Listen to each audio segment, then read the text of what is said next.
यह कल्पना करो, एक विशाल रणभूमि क्षितिज तक फैली हुई, दो सेनाएं, लाखों सैनिक, भोर की बेला में मौन खड़े, और उनके बीच एक अकेला रथ, चार सफेद घोड़े, एक योद्धा और एक सारथी जो मानव विचार की दिशा हमेशा के लिए बदलने वाला है। यही वह क्षण है जहां भगवद गीता शुरू होती है। 5,000 वर्ष पहले प्राचीन भारत में एक राजवंश की दो शाखाएं युद्ध की कगार पर खड़ी थीं। पांडव, पांच भाई जिनका राज्य छल से छीना गया, 13 वर्ष का वनवास भोगा और लौटने पर सुई की नोक जितनी भूमि भी नहीं दी गई। और कौरव, 100 भाई, महत्वाकांक्षी दुर्योधन के नेतृत्व में, जो अपने परिवार को नष्ट कर देगा, लेकिन वह बांटेगा नहीं जो पूरी तरह उसका था ही नहीं। शांति का हर प्रयास विफल हो चुका था।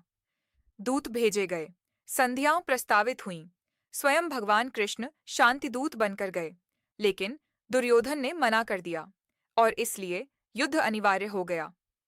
युद्ध की सुबह कुरुक्षेत्र की पवित्र भूमि पर उस युग के सबसे महान योद्धा अर्जुन ने अपने सारथी भगवान कृष्ण से कहा कि रथ को रणभूमि के बीच ले चलें। वह देखना चाहता था कि उसे किनसे लड़ना है, और जो उसने देखा उसे तोड़ गया। दोनों ओर खड़े थे उसके पितामह भीष्म, जिन्होंने उसे बचपन में गोद में लिया था, उसके गुरु द्रोण, जिन्होंने उसे सब कुछ सिखाया। भाई, चाचा, मित्र। अर्जुन के हाथ कांपने लगे, उसका पौराणिक धनुष गांडीव उसकी पकड़ से फिसल गया, और संसार के सबसे महान धनुर्धर ने फुसफुसाकर कहा, मैं नहीं लड़ूंगा। इसके बाद जो हुआ वह मानव इतिहास की सबसे असाधारण बातचीत में से एक है। कृष्ण ने अर्जुन को लड़ने का आदेश नहीं दिया, उसे लज्जित नहीं किया, कोई सरल उत्तर नहीं दिया। इसके बजाय उन्होंने सिखाया। 700 श्लोकों में कृष्ण ने अर्जुन को मानव अस्तित्व के सबसे गहरे प्रश्नों से गुजारा। कर्तव्य क्या है?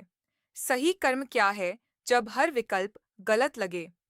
उद्देश्य के साथ कैसे कार्य करें, बिना परिणाम की चिंता में डूबे? उन्होंने कर्म योग की बात कही, निःस्वार्थ कर्म का मार्ग, ज्ञान योग, ज्ञान और बुद्धि का मार्ग, भक्ति योग, भक्ति और प्रेम का मार्ग, और ध्यान योग, ध्यान और आंतरिक शांति का मार्ग। भगवद गीता केवल एक धार्मिक ग्रंथ नहीं है, यह जीवन का मार्गदर्शक है, एक भ्रमित मनुष्य और स्पष्टता की आवाज के बीच का संवाद। और बात यह है, रणभूमि एक रूपक है। हम में से हर कोई अपने कुरुक्षेत्र का सामना करता है। काम पर वह क्षण जब आप नहीं जानते क्या सही है, वह रिश्ता जहां कर्तव्य और इच्छा आपको विपरीत दिशाओं में खींचते हैं, वह चौराहा जहां आप जड़ महसूस करते हैं। गीता अर्जुन के लिए बोली गई थी, लेकिन यह हम सभी के लिए थी। इसीलिए हमने यह श्रृंखला बनाई। हर दिन हम भगवद गीता का एक श्लोक, एक पद समझेंगे। हर वीडियो ऐसे काम करता है।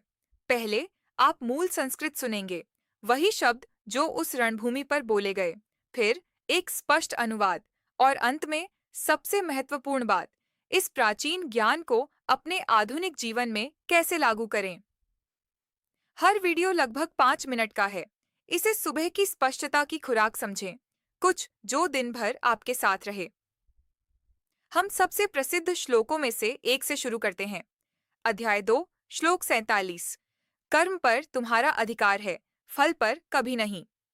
एक श्लोक जिसने हजारों वर्षों से